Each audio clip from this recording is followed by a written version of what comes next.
j'aimerais remercier aux organisateurs de ces colloques, François Desroches et Hassan Chadi, de m'avoir invité à parler de cette partie du monde musulman, de l'Occident et musulman, qui est en général assez absent de ces études coraniques. Au début du XVIe siècle, le bibliophile et voyageur flamand Nicolas Clénard, désireux d'apprendre l'arabe, se rend en Espagne à la recherche des manuscrits arabes. Il avait besoin d'eux pour étudier la langue à des fins religieuses. Avant de décider de s'y rendre, il avait cherché des manuscrits arabes dans d'autres pays européens, sans succès. Ces voyages ne changent pas sa chance. Clénard ne trouve pas non plus de manuscrits arabes en Espagne.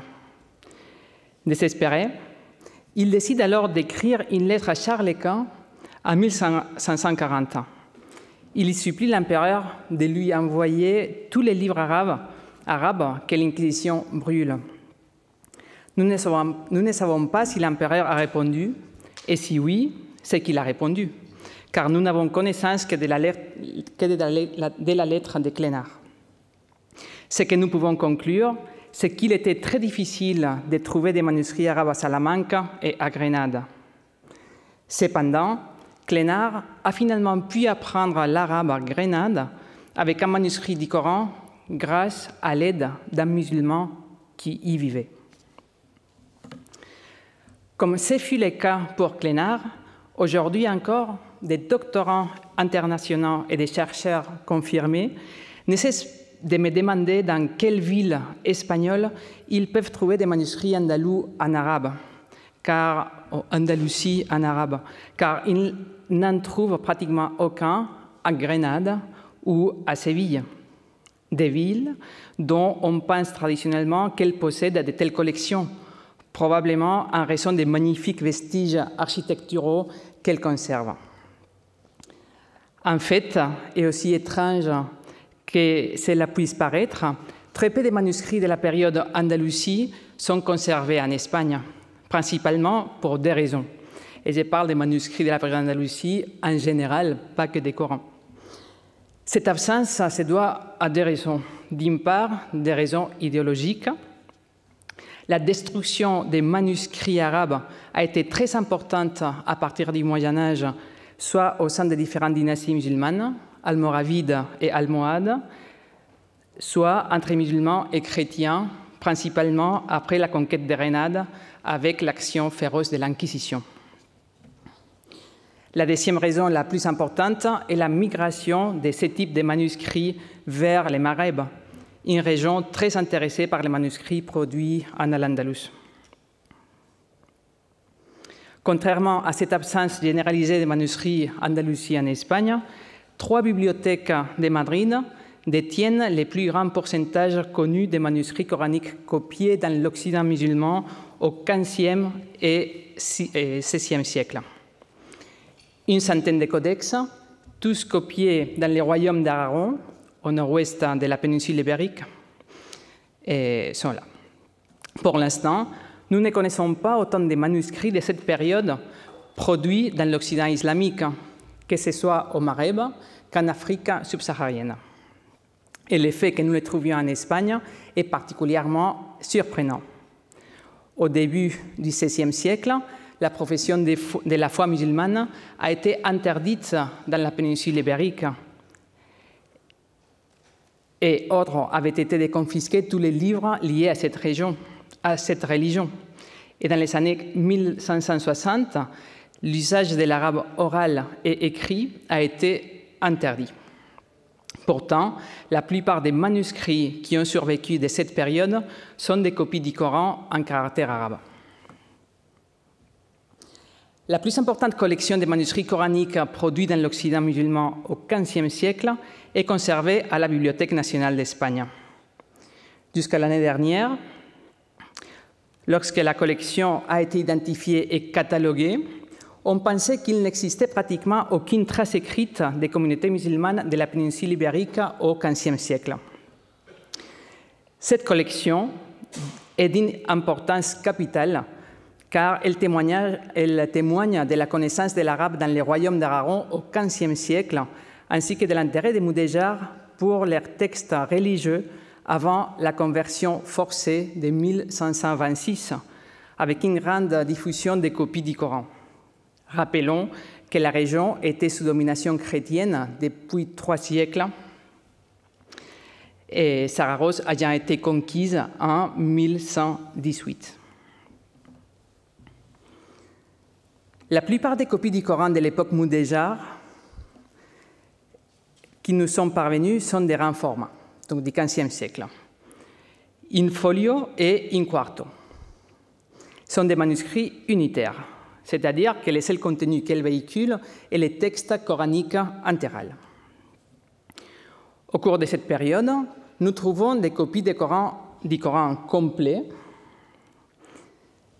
généralement divisé en quart, comme on mentionnait plus tôt avec la communication de Louise.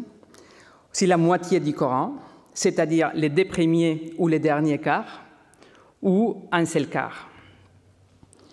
La plupart des copies ne sont pas datées, mais différentes caractéristiques codicologiques et paléographiques m'ont permis de dater plusieurs d'entre elles. La copie la plus ancienne conservée à la Bibliothèque nationale d'Espagne date de 1490. Il s'agit d'un volume unitaire en arabe qui ne transmet que le 3e quart du Coran. Nous savons que la copie a été achevée le 8 du mois de Shawwal 895, ce qui correspondrait au 25 août 1490. Dans les manuscrits Mudéjar et Morisque des XVe et XVIe siècles, la date, lorsqu'elle est explicite, présente généralement un élément la reliant à la culture chrétienne environnante, soit les jours, les mois ou l'année.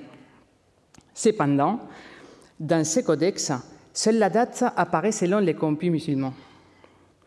Moins de 2 ans avant la conquête de Grenade, les copistes, Saad ibn Ismaïl al-Ansari, ne semblent pas vouloir montrer un quelconque lien avec la culture hispano-chrétienne dominante. En fait, il indique avoir copié les manuscrits dans une mosquée d'une ville du Bilad al-Harb, c'est-à-dire un territoire de guerre, un territoire des infidèles, par opposition au territoire des musulmans, ou d'Al al-Islam, qui à cette époque, dans la péninsule ibérique, était encore le royaume de Grenade. Un an plus tard, seulement, en 1491, Yahya ibn Ghalib signe un codex en tête duquel se trouvent les derniers quarts du Coran, c'est-à-dire de la sourate 38 à la fin, bien qu'il soit conservé aujourd'hui dans un état fragmentaire. Dans ce cas, on constate que le manuscrit est achevé un mercredi de la 10e décade du mois de Sha'ban, ce qui coïncide, selon le copiste lui-même, avec les 20 juin. Alors que nous avons cette double information sur les jours et les mois, l'année n'est donnée que selon le calendrier hégirien, 896. Il existe des autres manuscrits dans la Bibliothèque nationale d'Espagne qui, je crois, ont été copiés par ces mêmes copistes, Yahya ibn Ghalib. Et il est donc très probable qu'il les ait également réalisés à la fin du XVe siècle. Les 3 codices proposent la même solution pour les signes orthoépiques, comme vous pouvez les voir à l'écran. Shadda et Sukun en rouge, sous sa forme actuelle, Hamza en jaune, sous forme de points, et le wasla n'est pas indiqué.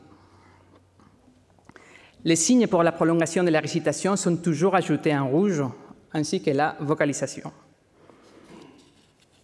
Dans les couleurs que je viens de mentionner, que la décoration utilisée pour la division des versets montre une nette continuation de la tradition andalousie antérieure. 3 points en forme de pyramide à la fin de chaque verset quoique de façon sporadique. Un décor jaune entouré d'une ligne noire à la fin de chaque cinquième verset, bon, un ha qui indique la fin du cinquième verset, et un cercle noir avec un point jaune à l'intérieur et 4 petits cercles rouges disposés sur les axes vertical et horizontal à la fin du 10e verset. Les 3 codex présentent la même esthétique de division liturgique dans les marges, avec des variations très mineures. Les mots hizb, en blanc, entouré de noirs sur fond rouge à l'intérieur des cercles concentriques, parfois décorés de 4 cercles rouges. Il s'agit du même type de décoration dans laquelle est inscrite la sajda, indiquant les moments de prosternation. La présence de ces 3 manuscrits du Coran copiés par la même main en Aragon à la fin du XVe siècle et dont l'histoire depuis lors jusqu'à l'entrée à la Nationale de Madrid nous est presque totalement inconnue, montre les hauts degrés de professionnalisation des copistes musulmans dans l'Aragon du XVe siècle, ce qui implique la présence des centres d'apprentissage tant de la langue et de l'écriture arabe que du texte coranique lui-même. De même, les caractéristiques matérielles et esthétiques que présentent ces codex indiquent la familiarité que notre copiste Yahya ibn Ghalib avait avec la tradition andalousie, qui implique la possession, la connaissance et l'utilisation des manuscrits de la période antérieure. Cette connaissance des manuscrits antérieurs et cette fidélité à la tradition sont confirmées par les codex mudéjar que je considère comme les plus anciens de la collection et que je propose dater du début du XVe siècle, en raison du filigrane en forme de cloche qu'il présente semblable à celui de 1411 relevé par Briquet. Il s'agit d'un codex exceptionnel par rapport aux autres exemplaires de notre collection. Ses grandes dimensions, 30 cm de haut, suggèrent qu'il a été utilisé dans le contexte d'une mosquée. Comme nous l'avons vu avec les manuscrits copiés par Yahya ibn Ghalib en 1491, les marges de ces codex du début du XVe siècle contiennent également des informations sur les divisions en hizb ou la prosternation ou la sajda, mais de manière particulièrement décorée et précise. Mais ces codex ajoutent également des informations sur d'autres sections différentes, 10e, 9e, 7e, 6e et 5e. Ces divisions en sections sont abondamment décorées dans la marge. En écriture pseudo-koufique sur fond coloré, le nom de chaque section qui s'achève est précédé du dernier mot du passage par lequel se termine la section précédente. Tout cela est placé dans des rectangles, des cercles ou d'autres formes, toutes différentes. À ce jour, je n'ai pas pu retrouver ce type d'informations. Alia a montré quelque chose qui m'a fait penser à ça, mais je n'ai pas pu retrouver ce type d'informations dans les manuscrits maghrébins ou Andalousie, ni par extension dans les manuscrits mudéjar ou morisques de l'Espagne de la fin de l'époque médiévale et moderne. Les seuls exemples que j'avais pu trouver jusqu'à maintenant, c'était dans les manuscrits orientaux des 9e et 10e siècles provenant des Fustat, où j'ai trouvé des parallèles pour ce type de division qui est également relativement rare à cette époque. Des copies comme celle-ci témoignent de la fine connaissance de la tradition entourant les textes coraniques qui pouvaient exister dans les communautés musulmanes d'Aragon au XVe siècle et à laquelle les communautés du XVIe siècle, d'un siècle postérieur, ont continué à avoir grâce au maintien de la culture écrite. Un autre grand volume, au-dessus de 30 cm de hauteur, et les sels de cette période qui aient été conservés en entier est daté du mois de Rabi al-Akhir, ou août 911, ce qui correspond à l'année 1505. Malgré la date, postérieure aux conversions forcées des musulmans de Castille qui prirent place en 1501-1502, la taille du manuscrit nous fait penser, comme dans les exemples vus précédemment, à une utilisation probable d'anciennes mosquées aragonaises. Comme vous le savez, dans les royaumes d'Aragon, les conversions forcées n'entreront en vigueur que 25 ans après le royaume de Castille, à partir de 1526, et donc les mosquées et la pratique de la prière dans celle-ci étaient encore autorisées en 1505 en Aragon, donc date dans laquelle ce manuscrit a été copié. Au fur et à mesure que le XVIe siècle avance, et avec les différentes interdictions mises en place également dans les royaumes d'Aragon à partir de 1526, la production manuscrite du Coran dans la péninsule ibérique change, révélant clairement de nouvelles utilisations dues au changement de la situation religieuse et culturelle. Après les conversions forcées, la connaissance de l'islam et de la langue arabe s'est progressivement perdue. Les mosquées, en tant que telles, ont disparu.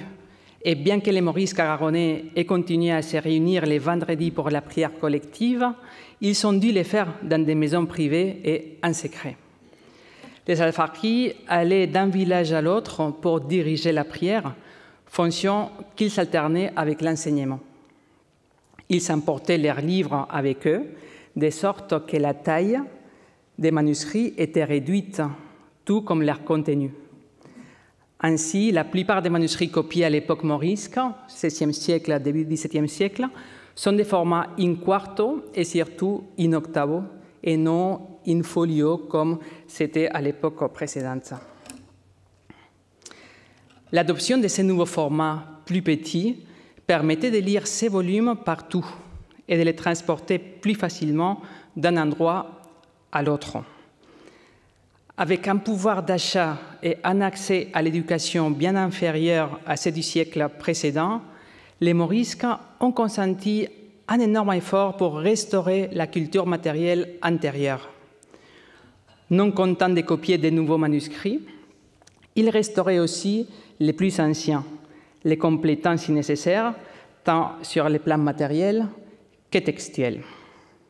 S'il y a un exemple de restauration, qui est difficile à voir si on ne prête pas attention. Et ici, il y a un autre exemple de restauration beaucoup plus clair. En fait, c'est si clair qu'il faut vraiment prêter attention parce qu'on peut penser dans un premier moment qu'il s'agit de des manuscrits, de des unités codicologiques complètement différentes, sans aucun lien entre elles. Mais c'est la restauration. Un changement est également intervenu dans le contexte textuel du Coran. Alors qu'au XVe siècle, plusieurs exemples de manuscrits complets du Coran ont été conservés, ainsi que des volumes contenant les deux premiers ou les derniers quarts du Coran, tout formant des volumes unitaires entiers. Au fur et à mesure que le XVIe siècle avance, le texte coranique est systématiquement présenté comme les premiers chapitres des miscellanées, tandis que les manuscrits unitaires consacrés au Coran sont pratiquement absents. Bien que les différents quarts continuent à être copiés indépendamment, les manuscrits les plus répandus dans l'Aragon musulman du XVIe et début du XVIIe siècle est ce que j'ai appelé les Corans morisques. Il s'agit d'un produit nouveau, non attesté auparavant, ni à l'époque moudéjar, ni Andalousie, ni au Maghreb, et constitue une sélection homogène des versets coraniques et sourates, les copies présentant des très légères variations de l'une à l'autre. La plupart des copies de ces Corans morisques, dont le contenu principal est sur l'écran, se trouvent dans les bibliothèques Tomás Navarro Tomás du CSIC à Madrid et dans la bibliothèque de l'Académie royale de l'histoire, aussi à Madrid. Ils se caractérisent, outre par leur contenu, et par la variété linguistique qu'ils présentent. Arabe, aljamia, une variante du castillan plus ou moins arabisé et archaïsant, généralement écrit en caractère arabe, et en bilingue, donc en arabe et en aljamia, en espagnol en caractère arabe. En fait, ces sélections homogènes des sourates et des versets, ou en d'autres termes, ces Corans morisques, sont les premiers textes coraniques que nous trouvons en traduction espagnole. Ils constituent généralement les premiers chapitres des miscellanées, in quarto, mais surtout in octavo. Ils sont pour la plupart en arabe, mais aussi on les trouve en version bilingue, avec la traduction soit interlinéaire, soit paragraphe par paragraphe. Ces copies bilingues en arabe et en aljamia révèlent une plus grande familiarité des lecteurs et des auditeurs avec la langue castillane à cette époque. Cela ne signifie pas que l'arabe a disparu. En fait, des copies uniquement en arabe du Coran morisque étaient encore produites, comme c'était le cas dans d'autres régions du monde musulman non arabophone, où de telles sélections ou extraits sont également attestés entre le XVIIe et le XIXe siècle, donc dans l'Empire ottoman, en Inde, l'Asie centrale et la Malaisie. Ainsi, la présence de ces sélections homogènes du Coran est une caractéristique que les morisques partagent avec les Ottomans. Mais il en est une autre qui est encore plus frappante. Une autre caractéristique que ces morisques partagent avec les Ottomans.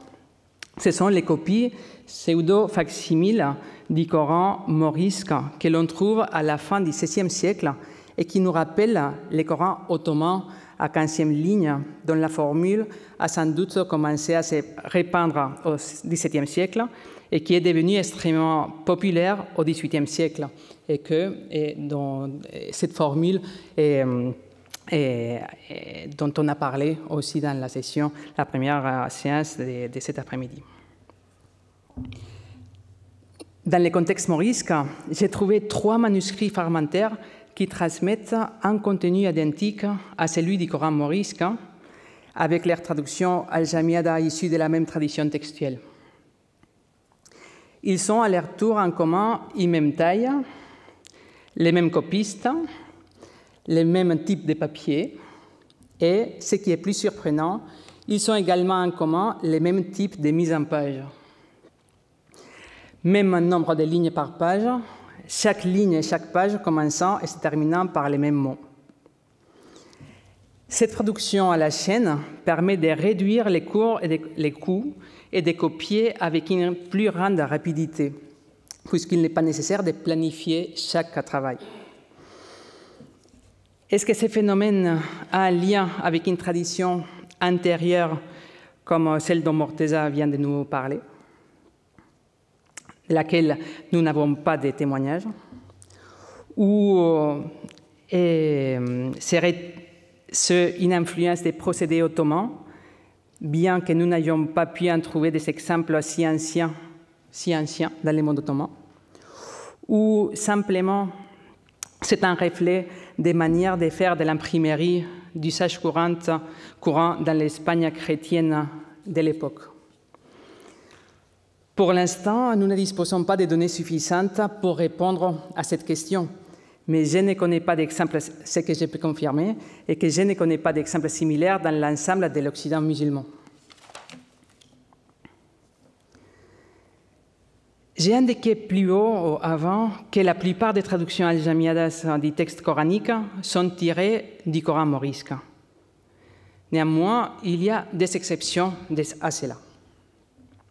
D'une part, le Coran dit de Tolède. C'est le seul exemple à conserver d'une traduction en castillan du Coran complet de cette période. c'est du début du XVIIe siècle, aussi un quart. Il a été copié en Aragon en 1604 en caractère latin, par opposition au reste de la production musulmane en espagnol produite dans cette région de l'Aragon, qui est toujours en caractère arabe. Il s'appelle le Coran de Tolède parce qu'aujourd'hui, c'est est conservé à Tolède, même s'il a été produit en Aragon. La référence arabe de cette traduction, comme vous pouvez le voir, est totalement absente. D'autre part, l'exégèse du Coran. Les seuls exemples de tafasirs qui ont survécu de ces communautés ont été copiés au XVIe siècle, et tous sont des versions al-Jamiada. En revanche, aucune copie péninsulaire du XVe siècle n'a survécu, ni en arabe, ni en al-Jamia. C'est Almonacid de la Sierra, un petit village à proximité de Saragosse, que les 4 exemplaires qui subsistent ont été copiés au XVIe siècle. 4 copies des traductions al-Jamia du Tafsir d'Ibn Abi Zamanin. 2 des exemplaires, des volumes, du premier quart, issus de la même tradition textuelle al-Jamiada, mais avec une disposition différente du texte arabe, comme vous pouvez le voir. La traduction est exactement la même, même si la disposition du texte arabe est complètement différente. Des autres de la 4e partie du Coran. Il n'existait pas non plus de traces de textes en arabe datant de ce siècle du XVIe siècle. Cependant, nous pouvons supposer que les Morisques avaient accès à ces modèles, au modèle arabe du Tafsir, puisque nous avons conservé une série de glossaires contemporains qui nous laissent penser que les traducteurs ont utilisé ces ouvrages pour leur propre traduction, parce que ce sont des lexiques qui ont un lien direct avec les manuscrits que je viens de montrer. Enfin, l'analyse des matériaux de ces collections m'a permis d'établir des liens entre la production des copies du Coran dans les royaumes d'Aragon et le traitement du texte coranique et la production des livres dans les autres royaumes péninsulaires, l'Afrique du Nord et l'Empire ottoman. Ces liens seront examinés plus en détail et s'avéreront sans doute très précieux pour compléter notre vision de l'histoire du Coran dans les communautés musulmanes de l'Espagne médiévale et moderne.